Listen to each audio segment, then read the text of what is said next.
is joining now. Hey. Hey. Here we go. Hey. Managing up to date with technology. That's great. How are you today? How are you? I mean, I'm great. Doing very good. Today is a beautiful day in London. So where are you now? I'm in Hackney, sunny Hackney. Actually, it is sunny today, which is always good. Oh yeah, finally. So how's lockdown been for you? How's lockdown been for you so far? Lockdown has been good. I think it's been one of those things which has allowed a lot of people to kind of take stock and recalibrate and reassess exactly what is going on with themselves, with the world, with everything else. So yeah. Lockdown's been okay. I think I'm coming out of it slightly more rounded. Yeah, I feel the same. Actually, it's been a great time for me to reflect, Good. to learn so many new things, and to do some great stuff for our company. So I mean, I'm thrilled to have this conversation with you today about the future. Yes, thank you for having me. Yeah, I'd love to talk to you about what's going on right now, what's going to happen with the modeling world, because you know you've been around for quite a while. So how dare you? I mean, for quite a while, just in relative terms. So let's tell me more about you. I mean, let's share with our audience what you've been doing so far. Okay, so I've been in the industry now for over 15 years. I started off, hold on, let me move these things before I smash them. I started off my career working with photographers and stylists and hair and makeup artists. And then kind of progressed onto a more model dynamic with Select. I was with Select for years, and I was with Next Management for years, and then ultimately I ended up at IMG, and I kind of worked to expand the London office. And I got an amazing opportunity there to work with, you know, some of the best names in the business and launch them, which was amazing. And so I was there for 5 years, and then I guess, you know, after a little while, I think everyone has to take stock and reevaluate and see exactly what they're doing. So I took a few years off, and I launched my own thing, and here I am. Great. Well, here I am, straight back into the madness. Well, I actually wonder, like, what do you like most about working in the industry? So you've been working with some amazing models. You launched some amazing, beautiful faces that actually made a difference on the industry. Yeah, but I want to hear from you. Like, what did you like the most about it? I mean, listen, when I first fell in love with fashion, it was back in the 90s, you know, and I was a kid, and it was the supermodels, and it was Linda and Cindy and Naomi and, you know, Christy Turlington. And for me, that era of imagery and photography and fashion and everything, going from that high octane 80s vibe and then into the 90s, and then we had Corinne Day coming through with Kate Moss and all that beautiful imagery. For me, that's what really won my heart. And I was obsessed with models back then. I had like, there was a magazine. You won't remember this because you haven't been around as long as I have. Yeah. But there was a magazine back then called Top Model, and it was just, it was basically every top model out there in the world, every photographer that was working, the magazines, their measurements. It was like a tome and a Bible to an insider into the industry. And that's what really made me fall in love with it back then. But the dynamics over the years and what has happened within the industry, and especially now how the industry operates and what, you know, we're discussing, there's two industries, you know. It's a new industry, rather. I guess fashion is always updating and always moving forward. So I fell in love with the creativity and the imagery, which is still apparent if you look at a lot of the stuff nowadays, but things are changing a lot, you know, the model, and I think the focus of the industry is flipping a lot onto the e-com side of things and less, and it's become more money oriented. So it's interesting to see how the creative aspect Sorry, my dog is making himself comfortable behind me there. It's interesting to see how the creative aspect of and the core of the fashion industry is translating forwards now into being a money generator. Well, it's actually been changing. I mean, I haven't been around as long as you just mentioned, but I definitely follow and I read and I hear from very experienced people.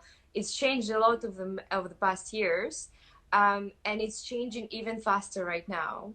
So, I mean, so you fell in love with the industry because of the imagery and creativity, right? Would you say now it's less of it, or it's just different? I think the focus has shifted now. And what I love is fashion always used to be an aspirational game. It was designers leading the charge, and it was photographers and, you know, Herb Ritts and Helmut Newton and all of these incredible photographers leading the charge. What has happened now with the invention of social media and everything else is that balance of power has shifted. So now it is the public that has it. And you can see this with e-com and with how the industry works, and especially with Gigi and with Bella and, you know, Kendall Jenner. And when those Instagram girls first kind of came around, the power that they hold because they can touch the public and they can talk to their public directly, that is where things are shifted now. And you see, which is a good thing, by the way. But you see Rihanna and Fenty and all of these, and it's about what you see on the streets now. It's not about dictating. Fashion doesn't dictate what it thinks it should look like anymore. I think it's the other way around. Yeah, that's the main thing that I noticed. Exactly. Yeah, I think it's readdressed the power. Yeah, power to the people. Models themselves also have more power now. I mean, social media is brilliant in that. Actually, yeah. What do you think makes a model of today? Like, how do we define a model of today? Before it was, I mean, you knew, like, this person looks like a model, it's a model. Now, with so much diversity, with public dictating fashion, it's changed so much. Who is a model of today? What do you think? Oh my God, I don't know. I really don't know the answer to that question, but it is... I think what social media has taught us is that everyone has their own market, you know, and you can, so if you market properly and you can reach out to the right, and you can understand who is engaging with your brand, then you're relevant to them. Mm-hmm. And that's what's really taught us. You know, it amazes me that big agencies, will sit there and wait for somebody to pick up the phone. Just wait for Maybelline to call, for example, or wait for Estee Lauder to call or something like that. When you creating talent nowadays is about understanding, and this is where the shift comes with between influencers and models as well. Agencies are waiting for these big brands to pick up the phone, and they shouldn't be anymore. I think we can if you create the models right, and if you create your talent properly and they're well-rounded, you have a direct reach to their public. And, you know, if you're relevant, then whoever you're speaking to, whoever that talent is speaking to, those, you know, they're relevant, that you matter to them. I mean, I agree for sure. It's right now, it's not just about the looks. It's really about what you have to say and who you are and your person. It's about the message, you know, especially right now with what's going on. You know, people have, when you have a microphone and you have the ability to reach out and talk to so many people, do it. You know, there's a lot of people out there that have a platform and they don't use it. And I find that, you know, I don't understand that, to be honest. Exactly. If they have a power, they have a following, they have people looking up to them. It's great when they have a responsibility. Yeah. Hopefully positive messages, though, and inspiring messages. Well, actually, why did you leave a big agency? Was it like your life move, or what was it connected to? It's not amazing to work. Oh God, there's a lot of factors at play. I had been when I first got into the industry, I always wanted to be at a certain point, and I wanted to be booking supermodels on the cover of Vogue. And what happened, and although that seems like a flippant comment now, or what happened was I got to that point, and, you know, I think I put Ashley Graham on the cover of January Vogue, and she was the first curve model ever on it. Amazing. And you know, I was working with Gigi and Bella, and it was amazing. I reached a really great point in my career, but with a company of that size, you know, IMG was a behemoth by that point. It's huge. It had been bought by WME. We had offices all over the world, and we had WME offices. Then there was this. So it becomes like any large piece of machinery. It becomes a bit clunky and unresponsive, you know, and it's frustrating when you don't have the adaptability and the liquidity to be able to move with what's happening around you. And, you know, you're in such a position as an agent working with that talent, you can see what's happening in the industry.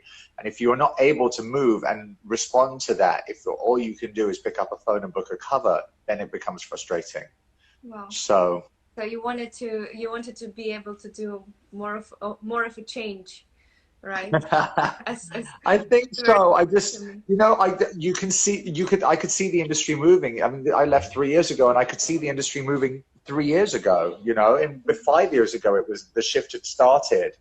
And there's a lot of people out there that, I don't know, I think model agencies in general rely on a really antiquated system. It's funny because despite the fact that everyone thinks that fashion is the most forward-thinking industry out there, it is the last. Yeah. It's always the last to respond in any shape or form to what's happening in the world, you know?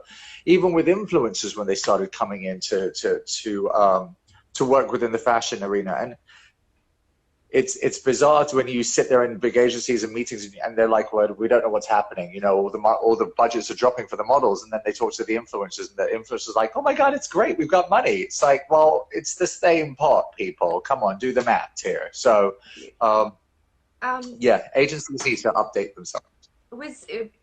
In regards to this point, influencers and models, there is a massive crossover, of course, and indeed, yeah, it's the same money pot. And there are many models that are doing so well, benefiting from this relatively new thing of being an influencer, and there are also a lot of models that struggle. What is actually, can we define a difference between just a model or an influencer, or how they cross over?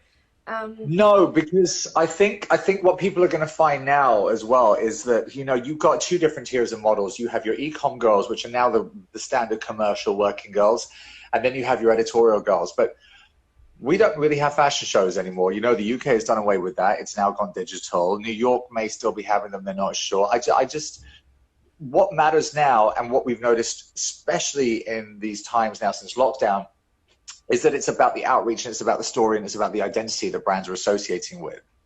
Yeah. So when you see a brand like Farfetch or whatever, even with a model nowadays, they check their Instagram, you know? So I think it's really important that the two are, you know, that go hand in hand. You can't just put 20 pictures of a girl up online and expect that to book a campaign anymore, because it's about the story, and it's about what they're saying, and it's about who they're, you know, it's about who they're engaging with, and, you know, where the resonance lies.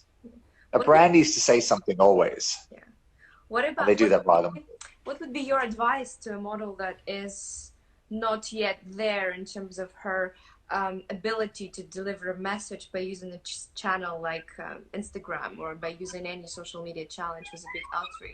I think the first thing is now, I think what's interesting is watching the reactions and the backlash against certain influencers that have come around as well. Mm-hmm. I think there's a lot of people out there who stand next to expensive cars and nice boats and shoot themselves on yachts, and this is having quite a backlash. I think that anybody now who wants to kind of reach a point in the industry, or who wants this to be their industry, they need to understand what their message is initially, and who they're trying to reach, what they're trying to say.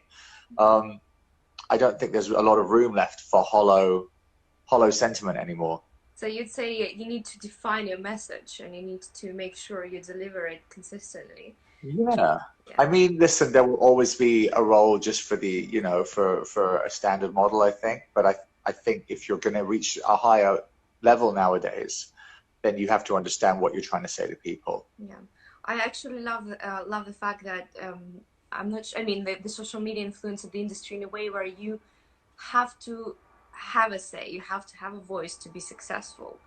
Perhaps Yeah. before it wasn't so apparent, you were an image.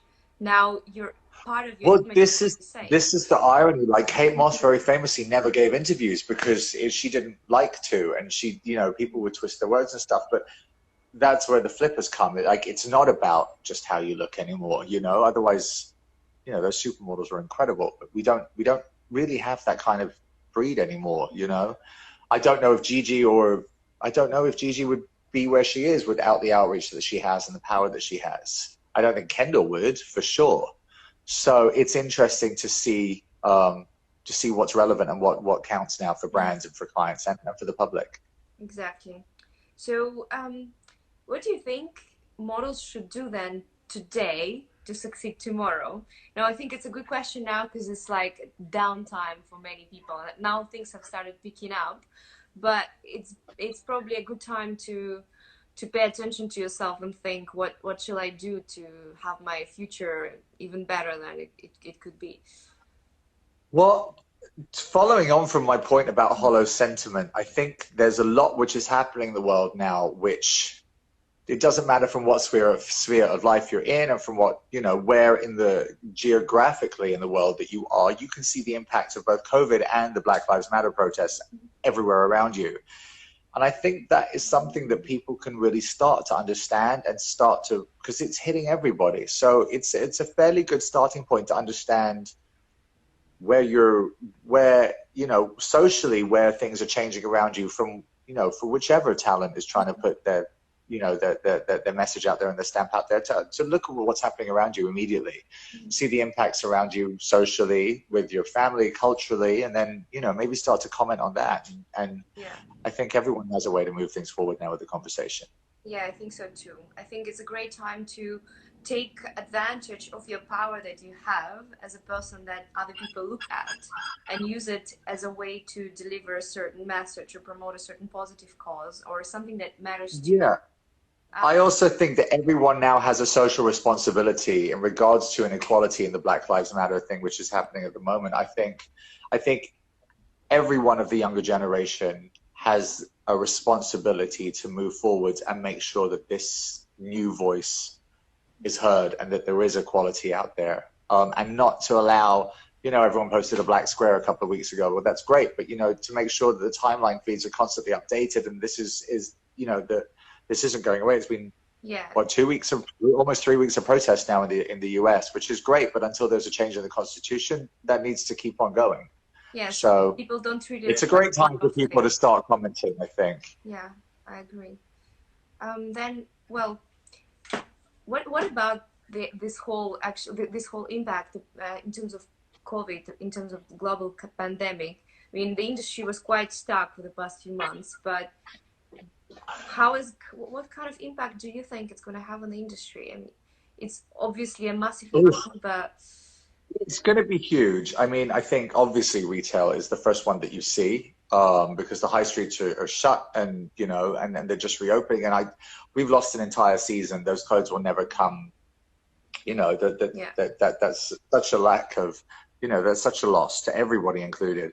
But I think when you start looking down the supply chain and you have a look at the sustainability and the ethics involved in those supply chains, this is where COVID is really going to hit. When you see, you know, I think there's been a few brands singled out recently about trying to avoid payments to Bangladesh for the clothing that has been supplied for the last season.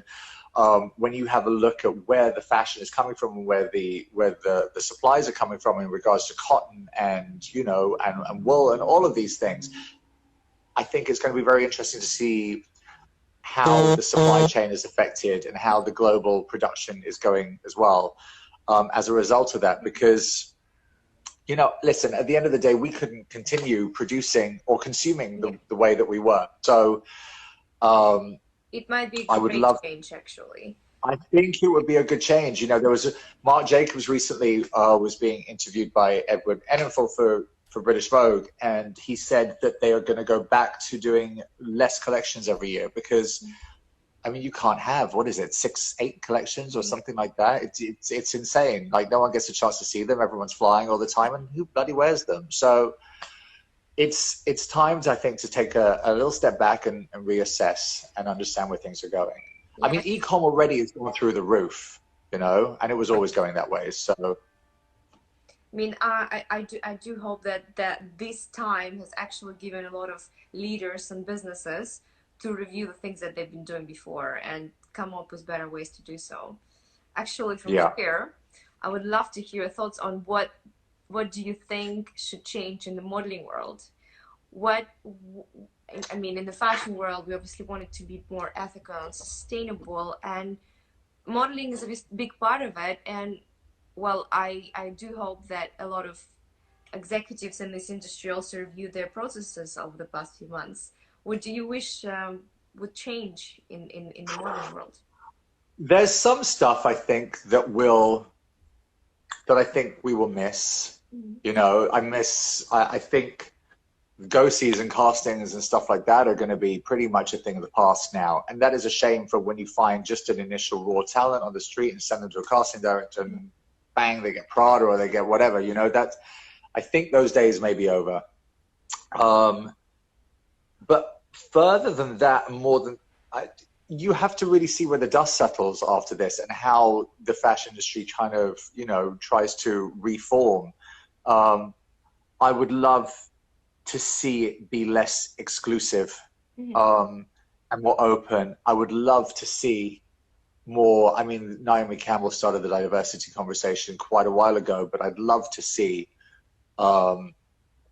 what you see when you walk down the streets, and the demographics when you walk down the streets reflected on the pages of a magazine or on a billboard or whatever, because it's not a white street that I walk down. I don't know about you, but it's like, you know, it's not a white world that we walk through. So that, first of all, has to be portrayed. And I think now that the conversation has been forced to shift, 2020 has been a very interesting year, but because everyone is being forced into corners, I think we have to build new bridges to get out of it. So it's going to be interesting to see what happens. No, I mean, I'm thrilled to see what happens, and I actually hope that there will be a lot of positive change. And well, actually, it should be. Note, I think we've had such a lovely conversation. I definitely want to have it recorded for YouTube so that people can watch it afterwards. But I think we should finish it up on a very positive note that, you know, there's been so much change, and this time has been taken to think about better ways to do business and think about better ways to involve people in your business, and just to be kinder, really, to everyone around you. Absolutely. And to represent, you know, let's make fashion representative of of the people that actually buy it. Exactly, and of the world, of the modern world, and of the future world. Exactly. Well, thank you so much, Ian. I mean, thank you for having lovely me. to chat to you. We'll see each other soon. Take care. Hope to see you soon. Take care. Bye-bye. Bye. Bye.